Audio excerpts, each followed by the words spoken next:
नमस्कार, मैं हूं आशुतोष त्रिपाठी और पंजाब केसरी नवोदय टाइम्स में आपका स्वागत है। आज हम आपको लेके चल रहे हैं उत्तर प्रदेश के ललितपुर जिले में और वहां के महरौनी थाना क्षेत्र में स्थित सिलावन गांव में। जी हां, सिलावन गांव इन दिनों काफी सुर्खियों में है। सुर्खियों में इसलिए नहीं है क्योंकि यहां बहुत बड़ा कोई काम हुआ है। सुर्खियों में इसलिए है क्योंकि यहां पर एक ऐसा व्यक्ति रहता है जिसने 20 साल बिना किसी गुनाह के जेल में बिता दिए। जी हां, अन्याय हुआ है। एक मानवता के नाम पे कहीं ना कहीं एक बहुत बड़ा अन्याय हुआ है। बलात्कार शब्द जिसको सुन के भी और बोलने से भी हिचकिचाहट होती है, ऐसे अपराध के आरोप में 20 साल तक सिलावन गांव के विष्णु तिवारी जेल में रहे और अब वह इस आरोप से निर्दोष साबित हुए हैं। अब उनके 20 साल जो बीत गए वो आखिर उन्हें कौन देगा? उनकी इज्जत, उनकी मर्यादा, उनके परिवार का जो एक समाज में प्रतिष्ठा थी वह जो लुट गई 20 साल में। और बलात्कार जैसे आरोप जिसको पूरे परिवार ने सहा, विष्णु तिवारी ने सहा, आखिर उनका इंसाफ कैसे होगा? हम आपको लेके चलते हैं सिलावन गांव और विष्णु तिवारी के घर। जी हां, आप सामने देख रहे हैं ये विष्णु तिवारी का घर है और हम धीमे धीमे घर की तरफ बढ़ रहे हैं। हम आपसे विष्णु तिवारी से आपकी मुलाकात कराएंगे, विष्णु तिवारी से बातचीत कराएंगे और 20 साल बाद जब वो निर्दोष साबित हुए हैं तो आखिर क्या सोचते हैं और किस तरीके की घटना थी, आखिर उनके संग क्या हुआ था, इन्हीं सब चीजों पे हम बात करेंगे विष्णु तिवारी से। आइए देखिए, विष्णु तिवारी के घर पर लोगों का आना जाना लगा हुआ है। लोग उनके पास पहुंच रहे हैं और कहीं ना कहीं जो 20 साल बिना किसी अपराध के उन्होंने जेल में बिता दिए, उन्हीं सब चीजों पर लोग उनके सामने उपस्थित हो रहे हैं, अफसोस जता रहे हैं और विभिन्न तरीकों से जो 20 साल अगर वो समाज में रहते विष्णु जी तो कहां से कहां तक पहुंच सकते थे, क्या से क्या कर सकते थे, अपने घर परिवार सबको समृद्ध कर सकते थे। वो 20 साल उन्हें लौटाए तो नहीं जा सकते, लेकिन समाज के शुभचिंतक और थोड़े सुधी जन जो लोग समझते हैं चीजों को, वो पहुंच रहे हैं विष्णु तिवारी के घर और उनकी मदद कर रहे हैं, विभिन्न तरीकों से मदद कर रहे हैं। हम आपसे मुलाकात कराते हैं विष्णु तिवारी जी से। विष्णु तिवारी जी हमारे साथ हैं। विष्णु तिवारी जी नमस्कार। नमस्कार जी भाई साहब, नमस्कार साहब। विष्णु जी, मैं ये चाहूंगा कि सबसे पहले आप अपना परिचय दर्शकों को दें। जी जी, मैं विष्णु तिवारी बोल रहा हूँ, ग्राम सिलावन से। और मेरे साथ जो घटनाएं घटी हैं वो बीती है वो तो सिर्फ आप सब देख ही रहे हैं। लेकिन विष्णु जी, मैं ये चाहूंगा कि आप ये बताएं कि 20 साल पहले जिस आरोप में आपको जेल भेज दिया गया था वो झूठा आरोप, वो झूठी घटना थी क्या? वो झूठी घटना बताइए पहले आप। जी भाई साहब, झूठी घटना थी। एक पशुओं का, एक गायों का एक विवाद था। जमीन मतलब उर्द फुर्द कट रहे थे उस टाइम। बस उस कहानी को लेके उन लोगों ने एक एक्ट की धारा और 376 के मुकदमा में हमको बंद कर दिया। उनको पैसा मिला, बीएसपी की पार्टी थी उस टाइम, सही शॉट उनको सही हिसाब मिला। अब बस हमको तो यूं ही फंसा दिया गया और बस भगवान, हम निर्दोष थे तो भगवान ने हमारी सुन भी ली, लेकिन सुनी बहुत देर बाद, 20 साल हो गए जब सुनी। विष्णु जी, जब आपके ऊपर मुकदमा किया गया तो उसके बाद फिर जब पुलिस आई होगी तो आपको ले गई होगी, तो क्या किसी तरीके से आपकी तरफ से कहा नहीं गया कि ये झूठा है या कोई मुकदमा लड़ा गया? क्या हुआ वो बताइए। भाई साहब, कौन सुन रहा था? भाई साहब, पुलिस ने तो बहुत ज्यादा उत्पीड़न किया है, यहाँ परेशान करा, जो बहुत ज्यादा घर वालों को परेशान करा और कहा कि हम ऐसा गाली गलौज। और फिर जब बेल भी इस केस में हमने करवा ली, जब हाई कोर्ट से जब भी जमानती तोड़वाए, जमानती को गाली दी कि तुमने जमानती ने मतलब क्यों तुमने बेल जमानत दी, जमानत क्यों दी इसकी। तो बहुत परेशान, मतलब पुलिस ने तो बहुत ज्यादा परेशान करा हमको। जी विष्णु जी, आपको क्या लगता है कि जो भारत की न्याय व्यवस्था है, अदालत है, कोर्ट है, कहीं ना कहीं आपको इंसाफ मिला, निश्चित रूप से न्याय की व्यवस्था हमारे यहाँ ठीक है, तभी ना आपको इंसाफ मिला, लेकिन देर हुई है काफी, क्या कहेंगे इस पे? भाई साहब देर जरूर हुई है, पर देर सत्यता जो थी वो साबित सामने आई। न्यायपालिका पे हमें पूर्ण उम्मीद थी, भरोसा था कि शायद इधर जो डिस्ट्रिक्ट ने सजा दी है, नीची ब्रांच ने, लेकिन हाई कोर्ट का हमें भरोसा था, न्यायपालिका पे भरोसा था। न्यायपालिका ने हमारी सुनी और एक श्वेता राणा जी हमारी वकील बनी विदेश समिति सेवा से, उनने हमारा मतलब केस लड़ा, और जब केस लड़ा और निर्दोष हम थे तो भगवान ने, हमारी माता रानी ने सुन भी ली। लेकिन जब देर में, जब तो हमारा सब कुछ बर्बाद हो चुका है, भैंस गाय जो भी मकान, जो भी इंजन फिंजन सब कुछ बर्बाद हो चुका है। आज हम तो बिल्कुल उस कागार पे खड़े हैं, तो कुछ नहीं है, मकान इस मैदान में रह रहे बस। नहीं विष्णु जी, 20 साल बहुत अधिक समय होता है। 20 साल में पता नहीं क्या क्या आदमी बना लेता है और क्या क्या कर लेता है। जब आप इस मामले में आरोपी बनके जेल गए थे, उस समय आपके परिवार की स्थिति क्या थी? कौन कौन लोग घर में थे आपके? परिवार की स्थिति बिल्कुल सब कुछ, सब परिवार हरा भरा था हमारा। माँ बाप, हम 5 भाई, 1 बहन, तो सब कुछ था। आज वो हमारे बीच नहीं रहे। 2 भाई हमारे खत्म हो गए, अटैक पड़ गए, माँ बाप को भी अटैक पड़ गया और बहुत ज्यादा परेशानी रही। और छोटा भाई मतलब उसमें पागल सा बन गया, बहुत ज्यादा, मतलब सब कुछ खत्म हो गया। भैंसे, गाय, अंजन सब, हल सब कल चलते थे, सब खत्म हो गया। जमीन बिक गई हमारी 8 एकड़ भाई साहब, सब मकान गिर गया। जी निश्चित रूप से विष्णु जी, 20 साल के समय में जो आरोप आपके ऊपर लगा और जेल में आप रहे, तो परिवार तो सदमे में था ही, कहीं ना कहीं उसके मन की स्थिति अच्छी नहीं थी। लोगों को इस बात का धक्का लगा और काफी हानि आपको हुई। परिवार के सदस्य अब नहीं है इस दुनिया में, वो दुख झेलते हुए भगवान के घर चले गए। लेकिन अब आपको क्या लगता है कि कहां से जो है इतने 20 साल आपके वापस तो मिलेंगे नहीं, लेकिन फिर भी क्या करना चाहिए?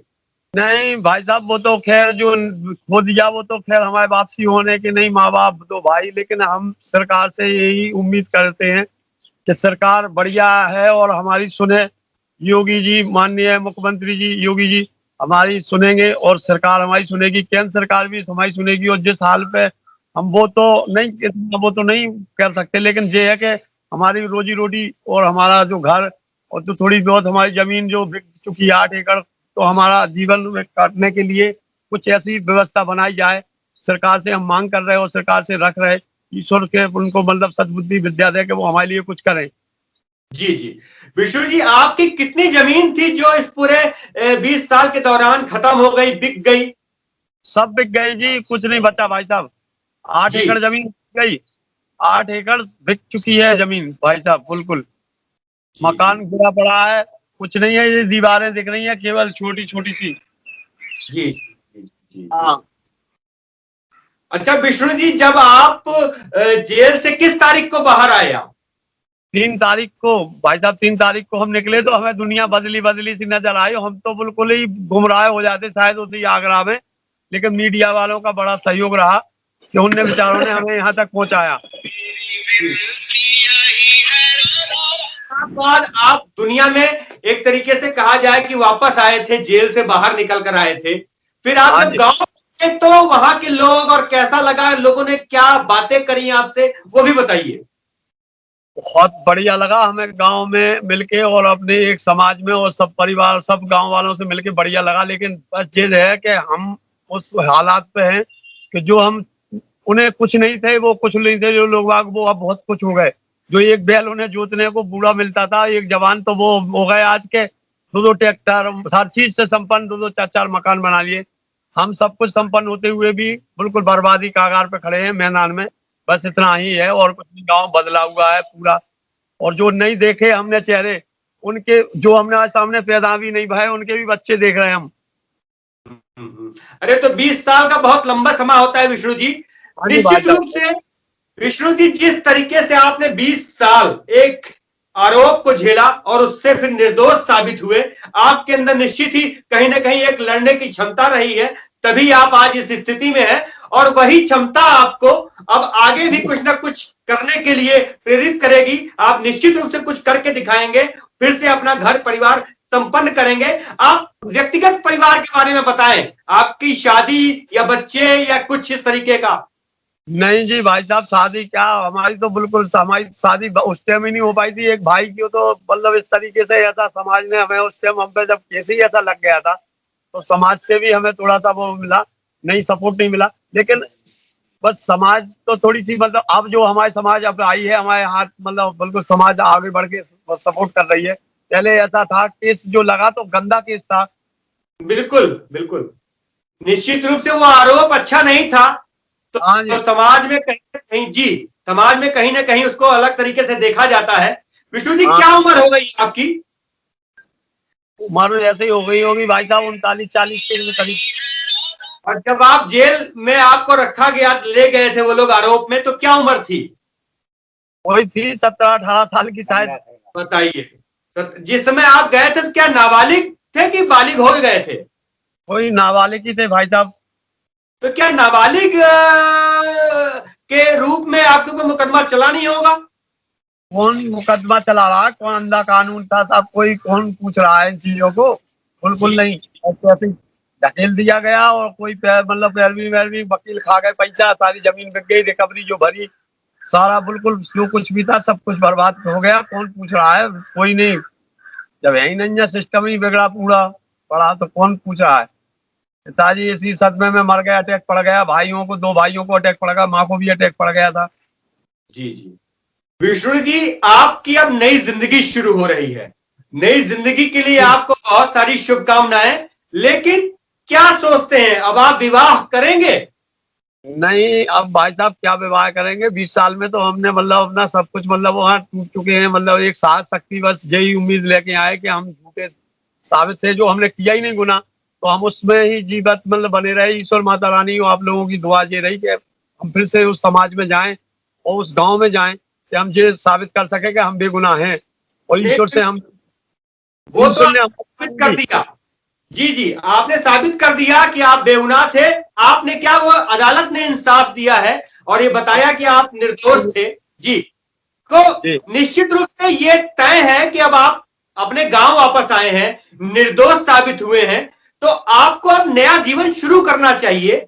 निश्चित रूप से परिवार आपको बनाना चाहिए, आपको सोचना चाहिए इस दिशा में, क्योंकि समाज आपको, आपकी मदद के लिए आगे बढ़ रहा है। तो चाहे वो अर्थ के रूप में हो, पैसे के रूप में हो, या फिर आपको संबंध के रूप में हो, निश्चित रूप से मदद हर तरफ से मिलेगी। अपना विश्वास अगर आप बनाएंगे तो आपका परिवार होगा, आपकी पत्नी बच्चे भी होंगे, और मुझे लगता है आपको करना चाहिए ऐसा, क्योंकि समाज का हिस्सा है आप। समाज परिवार से बनता है, परिवार आपको भी बनाना चाहिए। अंतिम बात आपसे कर रहा हूं, उत्तर प्रदेश में भारतीय जनता पार्टी की सरकार है, मुख्यमंत्री योगी आदित्यनाथ हैं। आपको कई वर्षों बाद अब जाकर जब योगी आदित्यनाथ मुख्यमंत्री हैं, उनके समय में इंसाफ मिला है, उनसे आप क्या गुहार लगाना चाहते हैं, क्या कहना चाहते हैं? बस उनसे तो ये कि गुहार लगाना चाहते हैं कि हम बस उस, अभी तो शादी के उसमें तो है ही नहीं कुछ, हमने मैदानी में पड़े हैं, जमीन बिक गई, मकान गिर गया, तो अब क्या शादी करें? कौन शादी करेगा हमसे? बस ये है कि उनसे मदद ही मांगना चाहते, मदद ही अगर करें तो बस मदद ही की गुहार लगाना चाहते हैं उनसे। बिल्कुल बिल्कुल बिल्कुल। उस मुकाम पे पहुंचे, हम अपना कारखाने जीवन अपना हमारा कट जाए। बस थोड़ा सा जो कुछ भी मतलब उनका सहारा, उनकी मदद की जरूरत है। जी जी, सरकार की तरफ से आपको सहयोग की अपेक्षा है। निश्चित रूप से सरकार आपकी आवाज सुनेगी तो अपेक्षा आपकी पूरी करेगी, और सरकार जब अपेक्षा पूरी करेगी, आपके पास घर होगा, मकान होगा, और आपको खेती करने के लिए साधन होंगे, या आप जीविकोपार्जन अपना कर पाएंगे, कुछ कमाने लगेंगे, तो निश्चित रूप से फिर आप व्यक्तिगत परिवार के बारे में जरूर सोचिएगा।